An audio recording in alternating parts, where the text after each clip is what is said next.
मैं हूं डॉक्टर आशीष कुमार और मैं आपको ये बताऊंगा कि स्कूल खुलने के बाद बच्चे और उनके माता पिता को इस कोविड-19 की जो महामारी है उस समय क्या सावधानियां बरतनी है। सबसे पहले तो स्कूल खुलने के बाद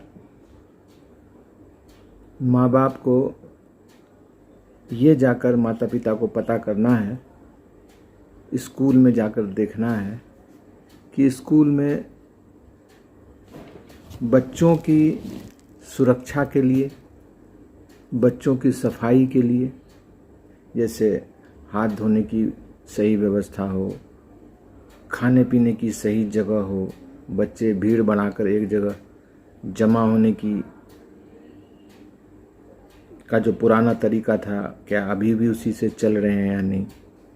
तो माँ बाप को सबसे पहले स्कूल जाकर इन चीज़ों को देखना होगा कि स्कूल में सोशल डिस्टेंसिंग, बच्चे एक दूसरे से बैठते समय अलग बैठ रहे हैं या नहीं, बच्चे खेलते समय आपस में मिलते समय सोशल डिस्टेंसिंग का पालन कर रहे हैं या नहीं।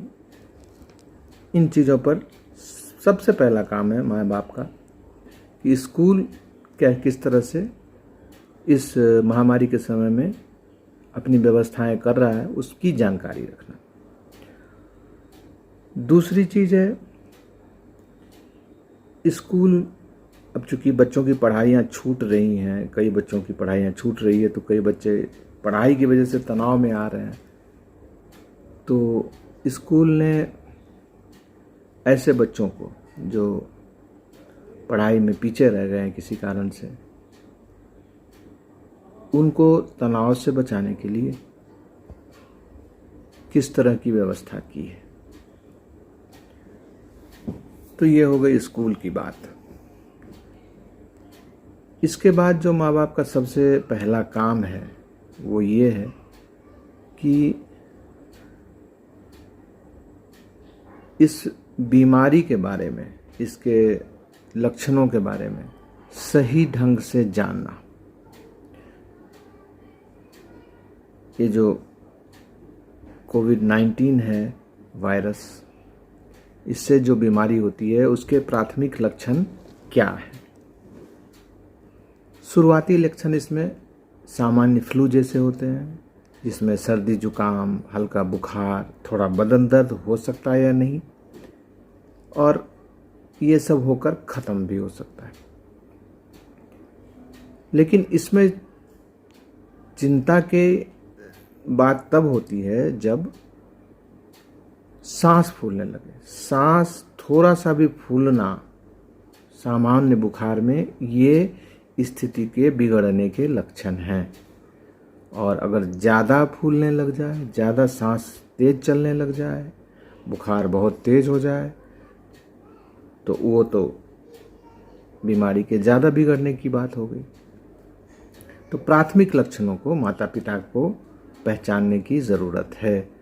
अगर कोई बच्चा सर्दी जुकाम या खांसी से पीड़ित हुआ है तो उस पर तत्काल उसे स्कूल जाने से रोका जाए और उसे घर में रखा जाए। दूसरी चीज़ है, और वो बहुत ज़रूरी चीज़ है, कि बच्चों को आदतें लगाई जाएं।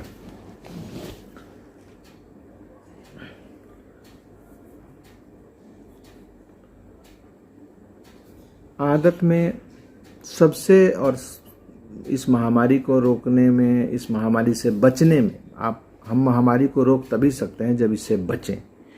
तो बचने के लिए जो सबसे ज़रूरी चीज़ है वो है हाथ धोने की आदत, और ढंग से हाथ धोने की आदत। कम से कम 20 सेकेंड या उससे ज़्यादा रनिंग वाटर में, चलते हुए पानी में साबुन से सारी उंगलियों को रगड़ना है, धोना है। जितनी बार धो सके उसकी कोई सीमा नहीं है। किसी भी बाहरी चीज़ को छुएं तो तुरंत हाथ धोएं। छींक आ गई हो, अगर आपने नाक पे हाथ रख लिया हो तो हाथ धोएं। हाथ हमेशा धोना है। दूसरी चीज़, हाथ धोने के अलावा मास्क लगाना। मास्क, किसी भी तरह का मास्क, ये संक्रमण फैलने से बचाता है, दूसरे किसी से संक्रमण होने से बचाता है। अगर दो आदमियों ने मास्क लगाया हुआ है, दो बच्चों ने मास्क लगाया हुआ है, आमने सामने बैठे हुए हैं, तो उनके आपस में संक्रमित होने की जो उनके संक्रमित होने की संभावना बहुत कम हो जाती है। तीसरी बात है कि छींक आने पर अपने मुंह या नाक को किसी टिश्यू पेपर से ढकना है।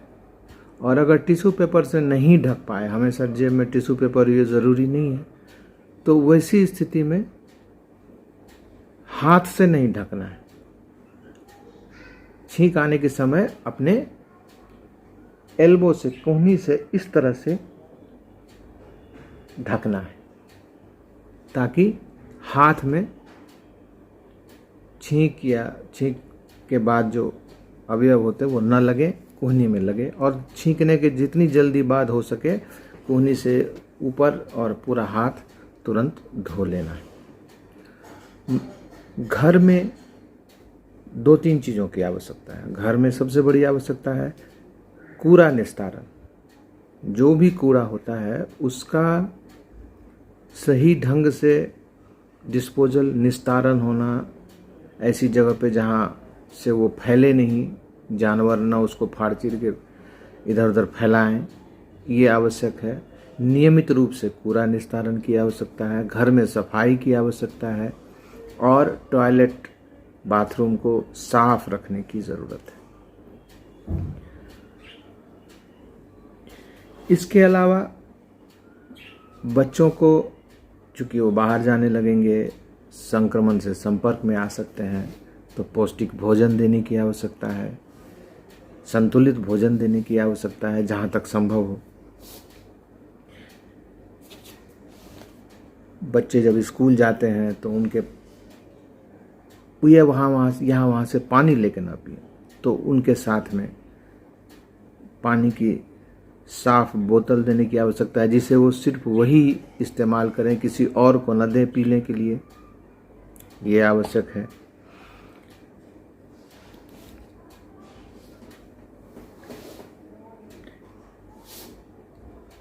तो सफाई, सोशल डिस्टेंसिंग और बीमारी की पहचान, ये 3 चीज़ें बच्चों को भी सीखनी है और माता पिता को भी इन चीज़ों के बारे में बहुत गौर से ध्यान रखना है कि बच्चा स्वस्थ है या नहीं। अब आखिरी बात आती है, वो है इस बीमारी का, इस किसी भी महामारी का मानसिक पहलू। चूँकि इस बीमारी में सोशल डिस्टेंसिंग, एक दूसरे से दूरी बनाने की बात होती है, तो बच्चे के दिमाग में किसी भी तरह का एस्टिग्मा, लांछन, अस्पृश्यता का बोध ये ना पनपे।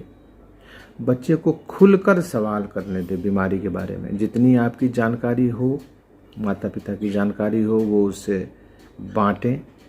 न जानकारी हो तो जानकारी लें, उसकी कोई कमी नहीं है।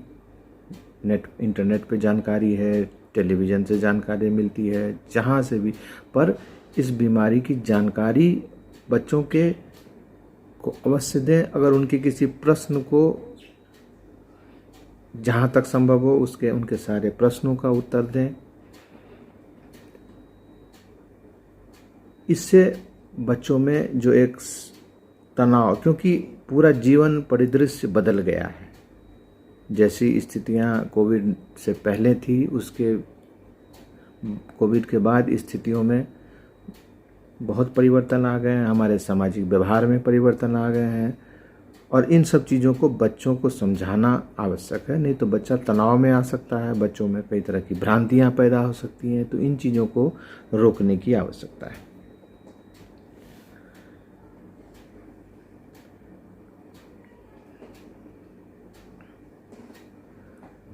इसके अलावा आखिरी बात वो ये है, वो आदत डालने वाली बात है कि बच्चों को मास्क लगा के ही रहना है जब भी बाहर रहें, और हाथ से अपने मुंह, नाक और आँख को बिल्कुल न छुएं। बाहर छींक आए न आए, सब कुछ साफ सुथरा दिख रहा हो, कोई ऐसी समस्या न दिख रही हो, बच्चों को ये समझाना पड़ेगा। तब भी ऐसी स्थिति में भी वो अपने हाथ अपने मुंह में न डालें, नाक न छुए और आँख न छुए, क्योंकि इन्हीं 3 रास्तों से बीमारी के वायरस शरीर के अंदर जाते हैं। तो ये एक आदत डालने की बहुत ज़रूरत है।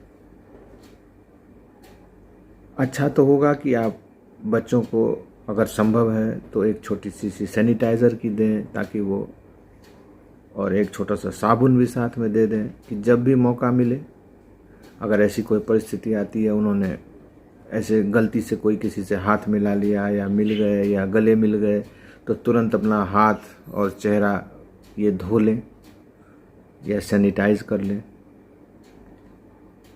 संक्रमण की संभावना तब ज़्यादा होती है जब हमारे शरीर में जीवाणुओं की मात्रा बहुत ज़्यादा प्रवेश करे, या बीमार आदमी के साथ हमारा संपर्क लंबे समय तक। तो संपर्क के लिए से बचने के लिए थोड़ी दूरी, 1 मीटर कम से कम की दूरी आवश्यक है।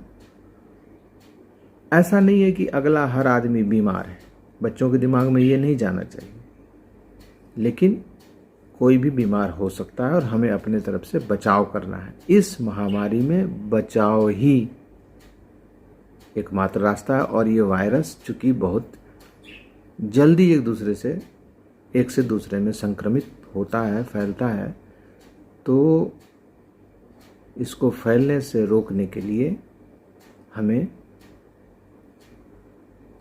सक्रिय प्रयास करना होगा। अपनी आदतों में इन सफाई की, सैनिटाइजेशन की आदतों को लाना होगा। धन्यवाद।